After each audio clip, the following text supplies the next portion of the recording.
Olá, bom dia, bom dia. Como que você está hoje? Vamos começar o nosso dia agradecendo ao Senhor, agradecendo a Deus por tudo aquilo que Ele é, né? Por tudo aquilo que Ele faz nas nossas vidas. Oi, Alessandra, bom dia. Marlene, tudo bem? Ai, coceira no meu nariz. Bom dia, que Deus abençoe o nosso dia, né? Grandemente. Como que vocês estão hoje? Hã? Terça-feira, né? Mais um dia. Eu tô bem, graças a Deus, literalmente. A Mal, a Mati, bom dia. Ontem recebi uma visita de uma anjinha de Deus, né? Uma amiga da minha tia veio aqui para orar por mim. Deus mandou ela vir aqui orar por mim. E eu sarei, né? Meu Deus, foi como tirar com a mão. Jesus é lindo demais, né? Quando chega o tempo, ele vem e tira, né? E ontem, curiosamente, né, deu 21 dias, né? 21 dias que eu tô passando por essa, me recuperando, assim, né, dessa cirurgia, e não foi um período fácil, mas passou, graças a Deus, passou, né? É muito lindo demais ver, assim, a forma como o Senhor trabalha na vida da gente, com ciclos, né? Nós já falamos nisso semanas passadas aí, a respeito desse ciclo que Deus trabalha assim na vida da gente, né?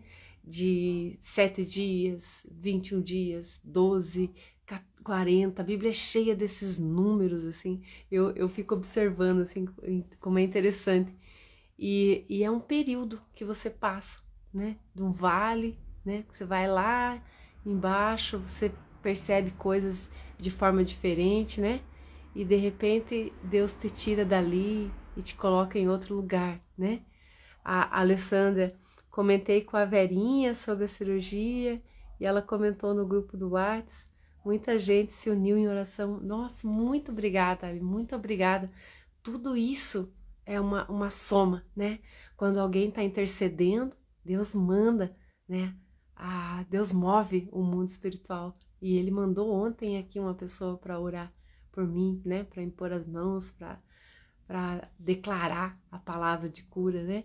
E me tirar daquela situação ali que eu tava, né? Que ontem a coisa começou a ficar feia de novo. Falei assim, meu Deus, vou ter que voltar de novo pro hospital, né? Eu pensava isso, ontem eu tava pensando isso, né? Que hoje talvez eu ia ter que tomar uma providência dessa, né? E não foi preciso, né? Louvado seja Deus. Então é assim, né? A gente tem que ter paciência, essa paciência do Senhor, né? De esperar no Senhor, porque Ele sabe o tempo certo para cada coisa acontecer na vida da gente, né? Deus sabe o tempo certo, o momento certo para cada coisa acontecer. E o próprio Espírito Santo vai nos fortalecendo nessa espera, né? Nesse tempo necessário que a gente precisa passar, onde Deus coloca em ordem ali todos os nossos pensamentos, todas as nossas emoções, faz a gente olhar para a nossa fragilidade, para as nossas limitações e saber que Ele é Deus, né? Aquietar o nosso coração, né? Que é essa que eu falei para vocês que foi a minha maior lição, né? Aquietar o meu coração para ver que Deus é Deus, para reconhecer que Ele é Deus, que não importa o que eu faça, né? É a mão dele, o favor dele sobre a minha vida que vai determinar que as coisas aconteçam, né? Não é pela minha capacidade humana, mas é pela grandeza do meu Deus que as coisas acontecem. Então, quando a gente consegue aquietar o nosso coração, deixar a nossa alma submetida à autoridade do Espírito Santo que habita em nós, aí o Senhor pode agir em nosso favor, né? Que ali a gente vai reconhecer que a grandeza dele, não crescer em nós mesmos como se fosse a nossa própria capacidade, né? É muito lindo o agir do Senhor, né? Vale a pena a gente abandonar as nossas vidas, os nossos controles na mão desse Deus, né? E eu quero continuar lendo ali com você.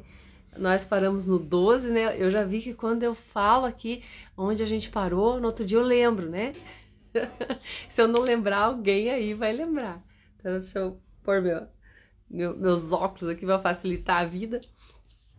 E esse trecho de Isaías 40 é lindo demais, né? Aqui ele começa a falar muito da vinda de Jesus, e acho que vai ali, se estende pelo 41, pelo 43 em diante, e assim vai, é muito lindo. Então, vamos lá. Se você está acompanhando aí na tua Bíblia, abre aí, né? Isaías 40, a partir do versículo 12. A majestade do Senhor, olha o subtítulo, que lindo, né? Quem na concha de sua mão mediu as águas e tomou a medida dos céus a palmos? Quem recolheu na terça parte de um efa o pó da terra e pesou os montes em romana e os outeiros em balança de precisão? Quem guiou o Espírito do Senhor, ou como seu conselheiro o ensinou? Com quem tomou ele conselho para que lhe desse compreensão? Quem o instruiu na vereda do juízo e lhe ensinou sabedoria, lhe mostrou o caminho do entendimento? Eis que as nações são consideradas por ele como um pingo que cai de um balde e como um grão de pó na balança. As ilhas são como pó fino que se levanta, né? Isaías falando aqui da grandeza e da majestade de Deus, né? Ninguém precisa aconselhar Deus, ninguém precisa ir lá, né? Quem instruiu na vereda do juízo, né? Ele não precisou aprender com ninguém, né? Oi, Ana, tudo bom? Tô de volta, sim, Ana. Bom dia. Então, ele está falando da grandeza e da sabedoria do Senhor. Aí no 15, né? Eis que as nações são consideradas por ele como um pingo que cai num balde, como um grão no pó da balança. As ilhas são como o pó fino que se levanta. Nem todo o Líbano basta para queimar, nem os seus animais para os holocaustos. Todas as nações são perante ele como coisas que não é nada. Ele as considera menos do que nada, como um vácuo, né? Não que Deus não considere as nossas fraquezas, as nossas limitações, aquilo que a gente é, né? Ele está comparando aqui, o profeta Isaías está comparando a grandeza de Deus às nações da terra, aquilo que a gente olha à nossa volta, né? Que tem por tão importante, por tão grande, por tão imutável, né? Absoluto, assim, uma nação inteira, uma lei inteira, um país inteiro. É aquilo que a gente vive, é o nosso ambiente, e às vezes a gente tem aquilo como soberano sobre as nossas vidas, né? E não, fala assim, o que é as nações? O que são essas leis diante de Deus? Que são tudo isso que você vê à sua volta, essa tirania, que eles estavam vivendo muito isso, né? O domínio de uma nação sobre outra, guerras e aquelas coisas, conquistas e tudo aquilo. E ele falou assim, Deus é maior do que tudo isso que nós estamos vivendo, que a gente está passando. Deus é maior do que tudo isso. No 18, com quem comparareis a Deus? Ou que coisa semelhante confrontareis com ele? O artífice funde a imagem e o ourives a cobre de ouro, e cadeias de prata forja para ela. O sacerdote idólatra escolhe madeira que não se corrompe e busca um artífice perito para assentar uma imagem de escultura que não oscile. Acaso não sabes porventura, não ouvis, não vos tem sido anunciado desde o início, ou atentardes para os fundamentos da terra? Ele é o que está assentado sobre a redondeza da terra, cujos moradores são como gafanhotos. É ele quem estende os céus como cortina e os desenrola como tenda para neles habitar, né? Que lindo isso, né? A forma como ele coloca ali, né? Que falando da idolatria, das imagens de escultura que os sacerdotes criavam naquela época para adorar a Deus, né? E sem olhar que o verdadeiro Deus, a grandeza de Deus era muito maior do que tudo aquilo. Se a gente olhar para o céu, né? Eu amo aquelas imagens de universo, onde mostra ali aquela grandeza, aquela imensidão de Deus. E ali a gente vê, né? Que tamanho é o nosso Deus, que somos nós. Como ele falou assim, nós somos como gafanhotos aos olhos de Deus, né? Tão pequenininho, mas ele se importa com cada um de nós, e a palavra diz que nem um fio cai do nosso cabeça sem o consentimento do Senhor, sem nada foge do controle do Senhor, né? Quando a gente começa a ver assim nessa grandeza de Deus e no quão pequeno nós somos diante de toda essa grandeza e saber que Deus se importa com cada um de nós, é muito tremendo tudo isso, né? E Ele é onisciente, é onipresente, é onipotente. Isso significa que Deus está em todos os lugares ao mesmo tempo. Tem todo o domínio, tem todo o poder, tem consciência de tudo aquilo que está acontecendo. Deus se importa sim com você. Deus se importa com você. Ele conhece teus pensamentos, Ele sabe o que você está passando, né? E se Ele permite que situações adversas venham sobre a sua vida, é porque você tem algo precioso para aprender com tudo isso. E é a lição, a transformação do teu caráter, o aprendizado que vem a partir de tudo isso é muito maior do que a dor que você está passando agora, né? Pense nisso, Deus não perde o controle em nada, né? No 22, Ele é o que se assenta sobre a redondeza da terra, cujos moradores são como gafanhotos. É Ele quem estende os céus, a cortina e desenrola como tenda para neles habitar. A gente leu aqui, né? No 23, é Ele quem reduz a nada os príncipes e torna em nulidade os juízes da terra. Mal foram plantados e semeados, mal se arraigou na terra o seu tronco, já se secam como um sopro, passa por eles, e uma tempestade os leva como palha. A quem, pois, me comparareis para que eu lhe seja igual? Diz o santo, né? Deus falando, né, através do profeta. A quem que vocês vão me comparar? Né, para dizer assim, Deus é igual a isso, né? Não tem nada no mundo que a gente possa comparar. No 26, levantai os olhos e vede quem criou essas coisas, né? Aquele que faz sair o seu exército de estrelas, todas bem contadas, as quais ele chama pelo nome, por ser ele grande em força e forte em poder, nenhuma só vem a faltar. Por que, pois, dizes, ó Jacó, e falas, ó Israel, o meu caminho está encoberto ao Senhor e o meu direito passa despercebido ao Senhor? Ele falando para o próprio povo que estava à volta dele, né? O que vocês estão dizendo aí que Deus não está vendo tudo isso que a gente está passando? Ele não perde o controle de nada, ele conhece cada estrela pelo nome, né? Ele não perdeu o controle sobre nada do que está te acontecendo, né? No 28, não sabes, não ouvistes que o eterno Deus, o Senhor, o Criador dos fins da terra, nem se cansa, nem se fadiga, não se pode esquadrinhar o seu entendimento, faz forte ao cansado e multiplica as forças ao que não tem nenhum vigor. Os jovens se cansam e se fadigam, e os moços de exaustos caem, mas os que confiam, os que esperam no Senhor, renovam as suas forças, sobem com asas como águia, correm e não se cansam, caminham e não se fadigam. Esse é um versículo para você anotar aí no teu post-it, colocar na tua geladeira, no lugar onde você olha todos os dias, né? Isaías 31. O que fala na minha Bíblia, os que esperam no Senhor. Tem outras traduções que falam os que confiam no Senhor, né? Renovam as suas forças, sobem com asas como águia, correm e não se cansam, caminham e não se fadigam, né? Quando a gente confia no Senhor, a gente tira um fardo de cima das nossas costas, né? E Jesus falou assim, tomai de mim, né?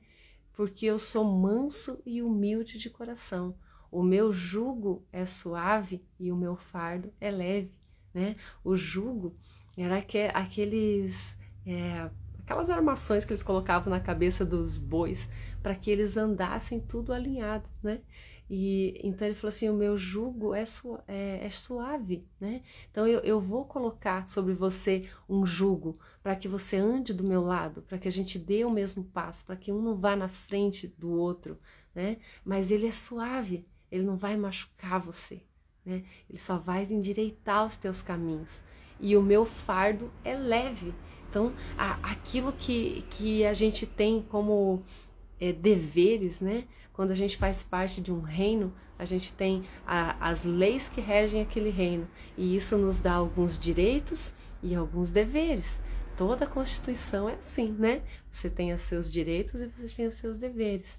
E quando a gente faz parte do reino de Deus, Igualmente a gente tem os nossos direitos como filho de Deus, né? Como herdeiros do reino, como cidadãos do reino, mas nós temos também os nossos deveres. Então vai ter situações, vai ter coisas que a gente vai ter que renunciar, deixar para trás, né? E tem coisas que a gente vai herdar a partir daquele momento que você faz parte do reino de Deus, né?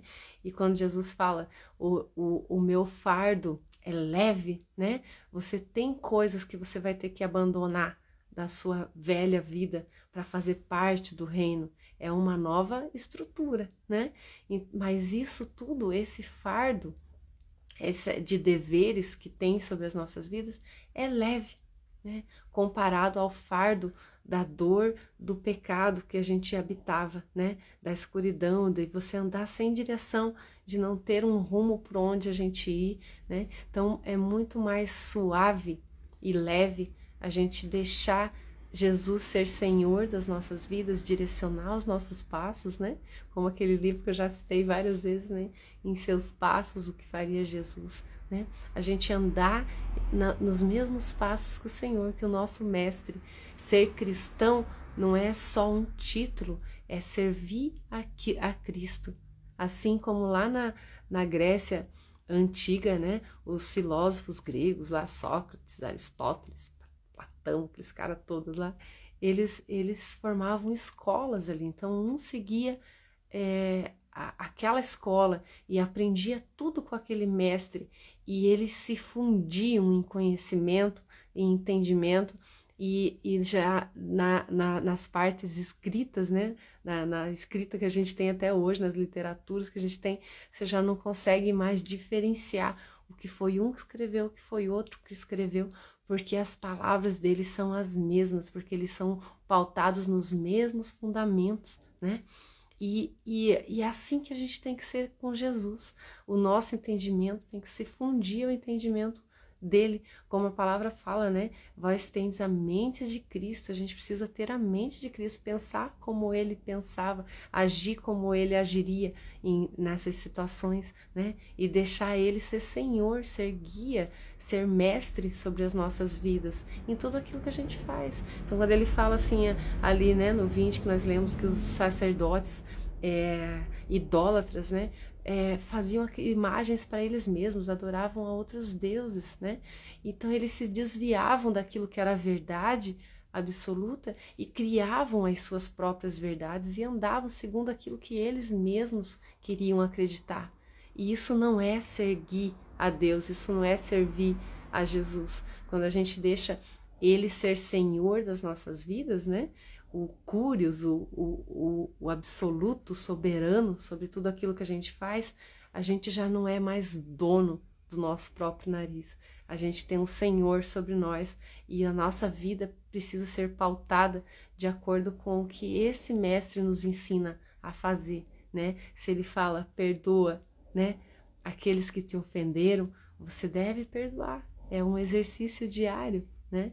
Você exercer o perdão sobre aquilo que você, sobre as suas atitudes, sobre as coisas que você se condena, porque nem Deus nos condena. Jesus disse assim, eu não vim para condenar o mundo, mas eu vim para salvá-lo, né? Então, às vezes a gente exige de nós mesmos coisas que nem Deus exige de nós, né?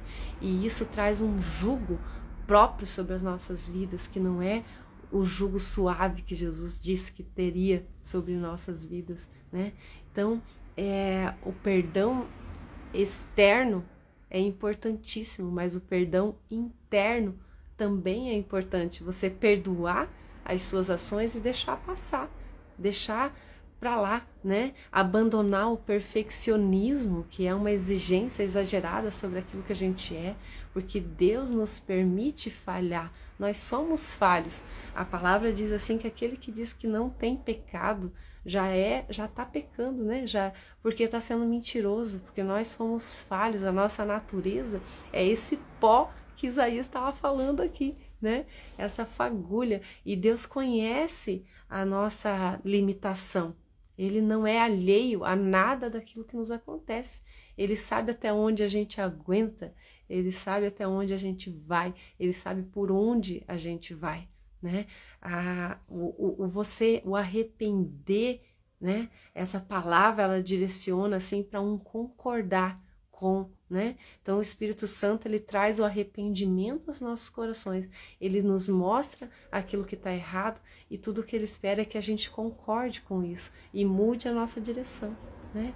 E essa decisão é sempre nossa, de abandonar os nossos próprios caminhos, os nossos próprios entendimentos e seguir no entendimento que é reto, naquilo que Deus nos sinaliza para ir, né? Jesus falou: amai os vossos inimigos e orai por aqueles que vos perseguem. E tem uma sabedoria imensa nisso, né? Não é uma tarefa fácil você amar os teus inimigos, mas é possível. Se Jesus está falando amai os vossos inimigos, esse verbo é uma ordenança, né? Vão lá e amem, né? E se dependesse dele, ele ia dizer: deixe que eu vou fazer com que vocês amem. Não, ele disse: você deve amar, é uma decisão que você deve tomar na sua vida, né? E quando a gente anda no amor de Deus, esse amor que excede todo o entendimento, é possível amar até os nossos inimigos, no amor de Deus, porque o amor de Deus, ele é compassivo, ele é misericordioso, ele não olha as fraquezas humanas, ele olha aquilo que nós somos em Deus, aquilo que nós fomos criados para ser. E quando a gente olha para os nossos inimigos e vê que toda aquela casca grossa que está ali, né? Todas aquelas coisas, aquelas atitudes são reflexo de feridas que estão lá na alma, mas Deus não criou ele para ser daquela forma. Deus criou ele para ser perfeito, para usufruir do melhor dessa terra. Essa compaixão gera o amor de Deus em nós e a gente ama aos nossos inimigos. E Jesus falou: ore por aqueles que os perseguem, aquele que tem ainda a capacidade de nos odiar e agir em concordância com esse ódio, sabe? As pessoas que não só desejam o mal, mas elas praticam o mal para que prejudicar a vida de outras pessoas, por essas pessoas que estão sendo como fantoches na mão do inimigo das nossas almas, que é o autor desses maus todo, né? Que influencia a vida das pessoas, né? De acordo com a consciência do próprio coração dela. Não estou tirando a maldade do coração de muitas pessoas, né? Daquilo que as pessoas são, da essência de muitas pessoas, né? Mas elas são como uma esponja, né? Para absorver aquilo que está mais ruim ainda, para praticar aquilo contra outros seres humanos. Isso é a ação do inimigo das nossas almas na vida dessas pessoas que são vulneráveis. Da mesma forma que tem pessoas que são instrumentos de Deus, né, na vida de outras pessoas, tem pessoas que são instrumentos do mal na vida de outras pessoas. E por essas o Senhor diz que é pra gente orar. Porque quando você coloca a vida dela diante do Senhor em oração, você dá a ela uma oportunidade de ser melhor. Você afasta todo aquele mal que está agindo na vida dela e deixa ela livre para ouvir a palavra do Senhor e ser liberta de tudo aquilo que ela está vivendo. Você dá a ela uma oportunidade de vida verdadeira, né? E quando a gente faz isso, pelo poder da oração, aquele mal que está agindo na vida dela vai ser neutralizado pelo poder de Jesus, né? Pelo poder que nos foi outorgado por Jesus. E ela para de te atacar. É assim que acontece. É muito lindo isso.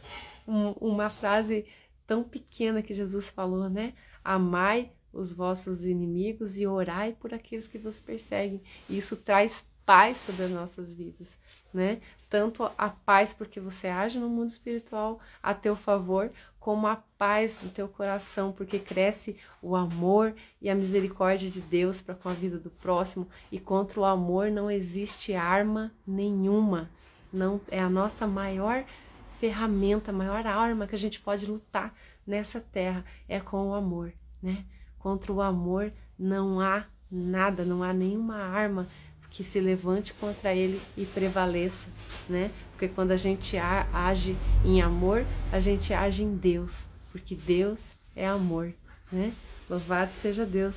Então, anota aí, né, esse versículo e creia de todo o coração. Se tem uma palavra que a gente pode tirar de tudo isso hoje, é que Deus é grande, né? Deus é grande.